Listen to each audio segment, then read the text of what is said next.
Assalamualaikum warahmatullahi wabarakatuh. Halo adik-adik semua. Selamat datang di video pembelajaran PAI Pendidikan Agama Islam bersama saya Babang Muhammad Mutiar Hafid.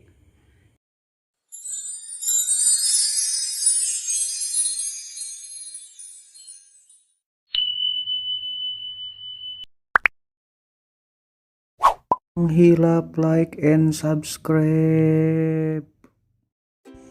Gimana kabarnya adik-adik pejuang skripsi dan tesis?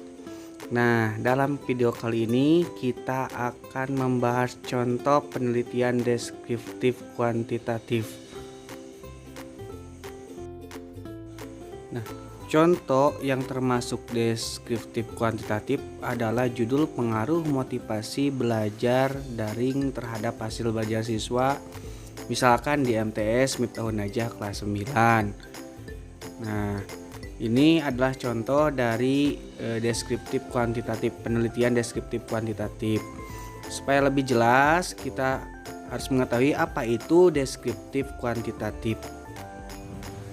Deskriptif kuantitatif adalah penelitian yang tugasnya menganalisis data berupa angka yang digunakan untuk menggambarkan fenomena yang ada dan tujuannya mencari pengaruh atau hubungan antara dua variabel sehingga memperoleh kesimpulan dari hasil penelitiannya. Nah, tujuannya mencari pengaruh atau hubungan. Di judul kita yang tadi itu adalah mencari apa? Mencari pengaruh, kan? Ya, tepat sekali. Antara dua variabel. Yang pertama adalah variabelnya motivasi belajar daring dan yang satunya lagi adalah hasil belajar siswa.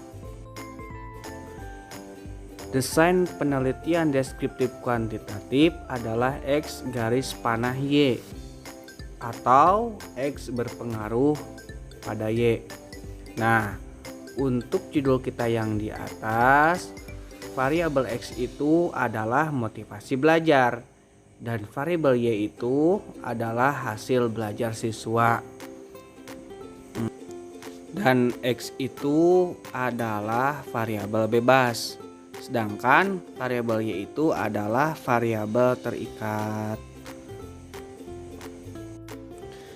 Selanjutnya kita lanjut kepada hipotesis penelitian.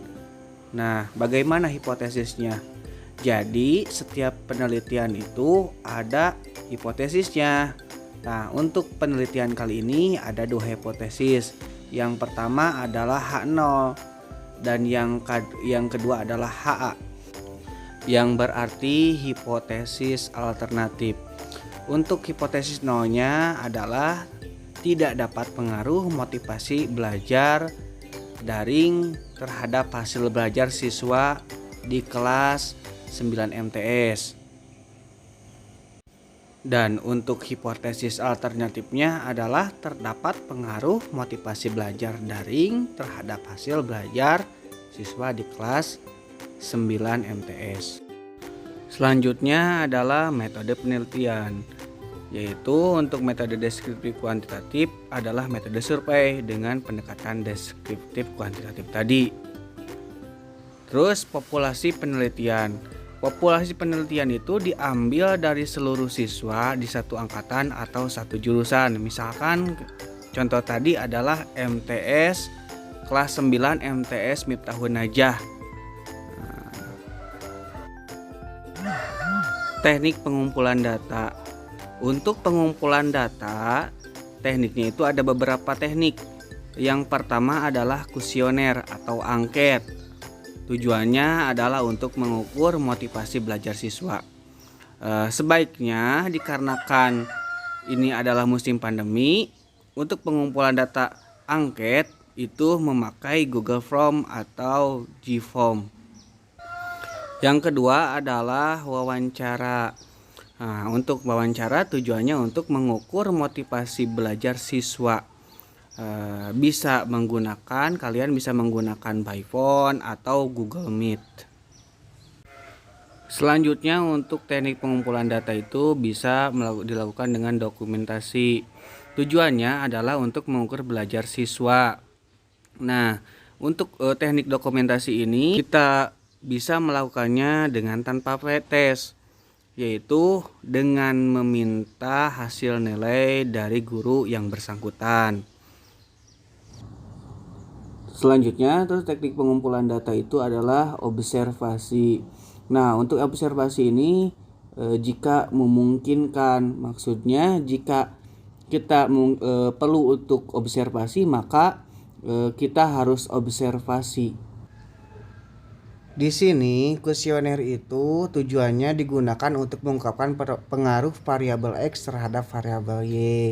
Tadi kan variabel X-nya itu adalah motivasi belajar siswa. Nah, dilakukan kuesioner untuk melihat pengaruhnya terhadap variabel Y, yaitu hasil belajar siswa. Wawancara digunakan untuk mendukung hasil kuesioner. Jadi hasil primernya itu dari kuesioner dan hasil sekundernya itu dari wawancara. Tujuannya adalah agar penelitian menjadi lebih kompleks ditinjau kepada siswa dan guru. Setelah itu dilakukan uji validitas dengan menggunakan korelasi produk momen. Jadi sebelum angket itu diberikan kepada siswa, kita harus uji validitas dulu supaya bisa mengetahui data yang digunakan di dalam angket atau kuesioner itu adalah valid atau tidak, atau bisa mengukur hal yang serupa. Selanjutnya adalah uji reabilitas. Uji reabilitas digunakan untuk mengetahui keajegan data penelitian tadi. Uji reabilitas bisa menggunakan rumus Alpha-Cronbach. Maaf ya adik-adik jika salah pengucapan. Selanjutnya yaitu uji prasyarat analisis. Nah, uji prasyarat analisis itu harus dilakukan supaya kita mengetahui data yang diperoleh itu sudah normal dan juga sudah homogen. Jadi dilakukan uji normalitas data dan uji homogenitas data. Selanjutnya yaitu teknik analisis data. Di sini untuk teknik analisis datanya menggunakan regresi linier sederhana. Cara menentukan sampel. Nah, sampel itu diambil dari populasi. Populasi itu kan adalah kumpulan subjek penelitian. Nah, kalau subjeknya kurang dari 100, kakak sarankan lebih baik subjek itu diambil semua sehingga penelitiannya mirip dengan penelitian populasi. Tetapi kalau subjeknya lebih dari 100, maka dapat diambil antara 20 hingga 25% atau 30 hingga 35% atau lebih. Tapi kakak sarankan lebih baik mengambil 30 sampai 35% atau lebih. Karena semakin banyaknya subjek, semakin bagus dalam penelitian kuantitatifnya. Selanjutnya itu adalah langkah-langkah penelitian. Langkah pertama yaitu susun instrumennya dulu. Jadi kita harus menyusun pernyataan untuk angket, pertanyaan untuk wawancara, lembar observasi. Itu disusun semua, kemudian dilakukan uji instrumen untuk mengetahui valid dan reliabelnya. Selanjutnya adalah lakukan penelitian sesuai dengan data yang sudah dikumpulkan sebelumnya, yaitu dengan menggunakan angket, wawancara, dokumentasi, observasi, dan yang lainnya. Sudah terkumpul data penelitian, Langkah selanjutnya itu dilakukan uji prasyarat atau uji prasyarat analisis. Tadi uji prasyarat itu menggunakan dua analisis. Yang pertama itu adalah uji normalitas untuk mengukur normal atau tidak, data itu normal atau tidak. Yang kedua adalah uji homogenitas. Uji homogenitas adalah untuk mengukur data itu sama atau tidak dengan kelas-kelas yang lainnya. Setelah dilakukan uji prasyarat, langkah selanjutnya itu adalah dilakukan analisis data dengan menggunakan regresi linear sederhana.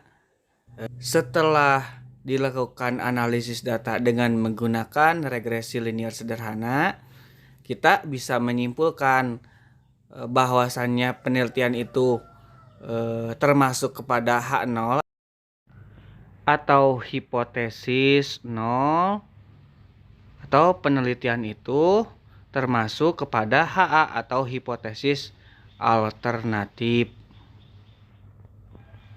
Kalau di contoh judul tadi, H0-nya itu adalah tidak terdapat pengaruh motivasi belajar daring terhadap MTS Miftahun Najah kelas 9.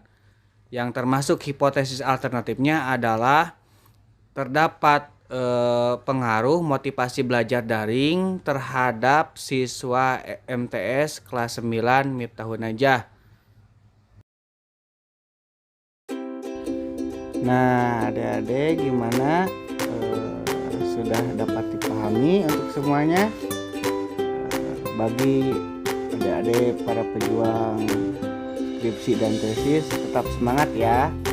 Semoga video ini dapat membantu Anda semua. Untuk teman-teman semuanya, jangan lupa like, comment, and subscribe Facebook Babang Muhammad Mutahafidz. Minta dukungannya ya.